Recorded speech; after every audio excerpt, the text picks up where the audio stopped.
What happens when a city's streets become the battleground for a war fought with blades? In the shadows of Glasgow's roaring industrial boom, a more sinister story unfolded, one of gangs, fear, and scars that last a lifetime. The Razor Wars were not mere brawls or turf disputes. They were an era of calculated violence, where survival meant choosing sides and loyalty was carved into flesh. This is the story of Glasgow's Razor Gangs, a brutal chapter that stained the city's history and redefined its identity. How did ordinary men turn into legends of violence? What drove them to fight with such ferocity? And what remains of their legacy today? The answers lie in the dark corners of a city that refused to break under the weight of its own bloody history. To understand the Glasgow Razor Wars, we need to step back into the early 20th century. Glasgow was a city in flux, a booming industrial hub filled with promise, but also plagued by severe poverty and overcrowding. Entire families were crammed into single-room tenements with little access to clean water or adequate sanitation. For the working class, life was a constant struggle against hunger and hardship.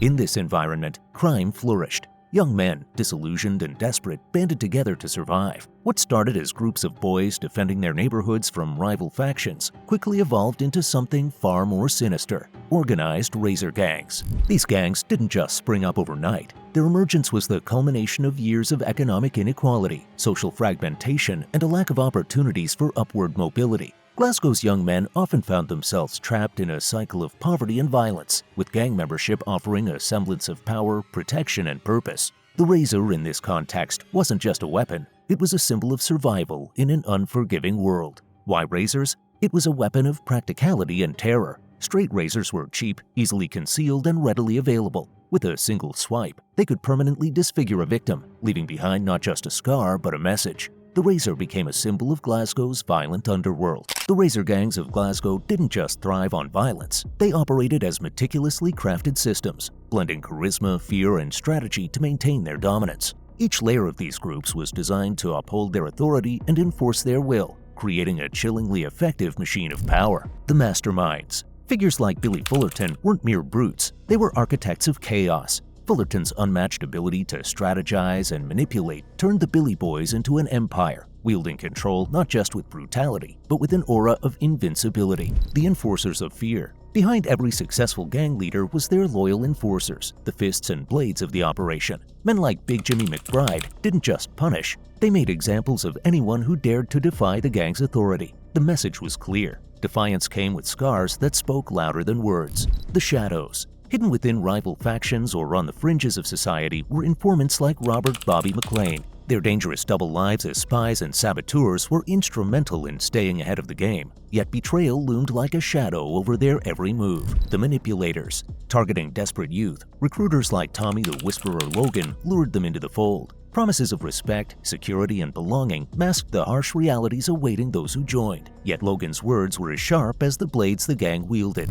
The machinery. At the bottom rung were the foot soldiers, individuals like Angus Red Campbell, who carried out the dirty work. Whether collecting protection money or engaging in street skirmishes, their roles served as the engine driving the gang's operations. This wasn't anarchy. It was a calculated hierarchy where every cog had its role. Their ability to maintain discipline and cohesion made these gangs far more than street thugs. They were urban warlords, their structure the backbone of their reign. Glasgow's razor gangs didn't rely solely on physical violence to maintain control. They perfected the art of psychological warfare. Every move was deliberate, each tactic designed to instill fear and cement their dominance over the city streets. Financial strangleholds. Protection rackets were their bread and butter. Business owners paid for safety, knowing refusal would bring shattered windows, stolen goods, or even firebombed properties. These schemes weren't just financial exploits, they were public demonstrations of power, calculated strikes. Ambushes and raids were carried out with military precision, targeting rivals or staging spectacles in contested territories.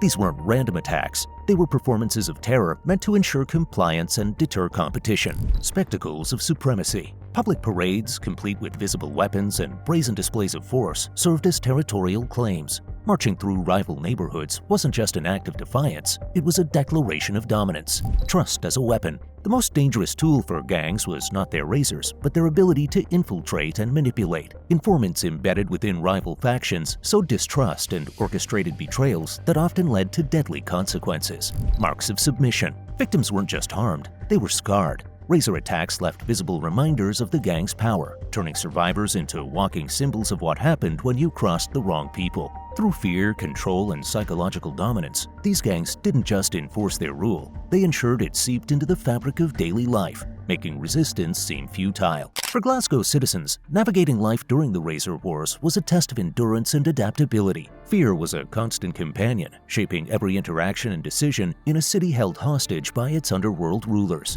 A city divided. Every street belonged to someone. Residents knew the invisible borders and the risks of crossing them, treading carefully to avoid drawing unwanted attention from the gangs that controlled their neighborhoods. Extortion economics. Shops and businesses paid their dues, not out of loyalty, but for survival. Refusing protection wasn't an act of bravery, it was an invitation to chaos, with shattered windows and looted stores serving as grim warnings. Normalizing violence. Brawls and blade fights weren't confined to dark alleys. The violence spilled into public spaces, turning tenement streets and marketplaces into battlegrounds where collateral damage was all too common, living with scars. For victims of gang violence, the pain didn't end when the blades were sheathed. Physical scars served as daily reminders of the gang's reach, while the psychological toll left communities in a perpetual state of anxiety. Cultural survival. Amid the chaos, ordinary Glaswegians clung to routines and community, finding moments of resilience and defiance in small acts of normalcy. For many, survival wasn't just about avoiding trouble, but preserving a sense of identity in a fractured city.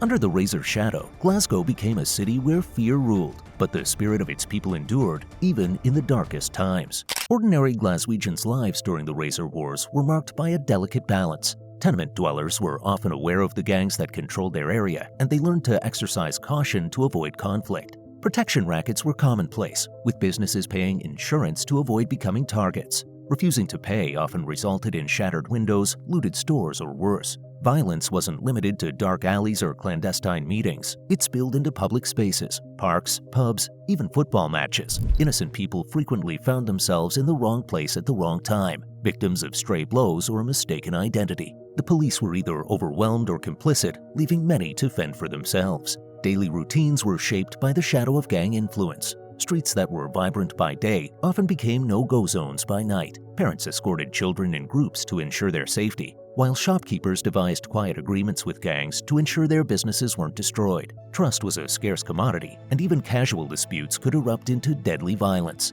Communities often developed their own codes of conduct. Shopkeepers and residents were aware of when to remain silent and when to take action, knowing that defying gang authority could lead to severe consequences. Despite this, locals experienced moments of quiet resistance as they attempted to reclaim their neighborhoods from the grip of fear. Families banded together to support one another, creating informal networks of solidarity that defied the gang's reign of terror. Women also played a unique role during this time. While often sidelined in gang narratives, women in Glasgow's tenements frequently acted as mediators or protectors, intervening to shield their families or broker peace between warring factions. Their resilience became a cornerstone of community survival. Many took up jobs in factories or as seamstresses to provide for their families, often while contending with the fallout of gang violence at home. Their quiet defiance and determination underscored the strength of a city struggling to endure. By the 1930s, Glasgow's razor gangs had become a national scandal. Newspapers ran sensational headlines, painting the city as a den of unchecked violence.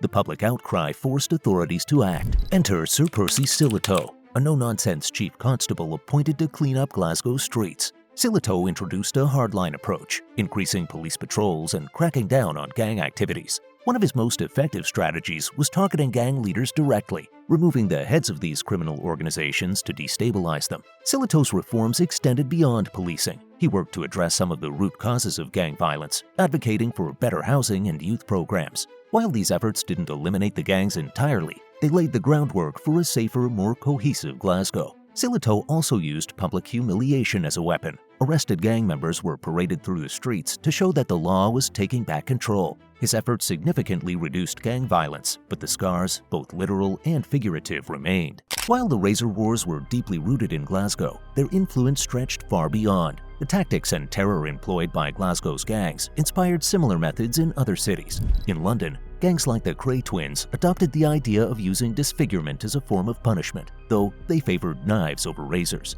Even across the Atlantic, echoes of Glasgow's razor culture could be found. American mobs during Prohibition and later decades employed similarly brutal methods to maintain control over their territories. The symbolism of a scarred face became universal, a mark of submission and a warning to others. The global spread of such tactics also highlights the shared psychology of organized crime. Whether in Glasgow, London, or Chicago, the aim was the same: to instill fear, maintain control, and enforce loyalty. Razor gangs became a blueprint for other forms of street-level dominance, influencing gang strategies for decades. The true cost of the Razor Wars wasn't measured in territory gained or rivalries settled, but in the lives irreparably changed. For every gang member who rose to power, there were countless victims left scarred, physically and emotionally. The disfigurements caused by Razor attacks weren't just marks of violence. They were lifelong stigmas that often isolated victims from their communities. Families bore the brunt of the violence. Mothers lost sons, siblings were pulled into gang conflicts, and children grew up surrounded by fear.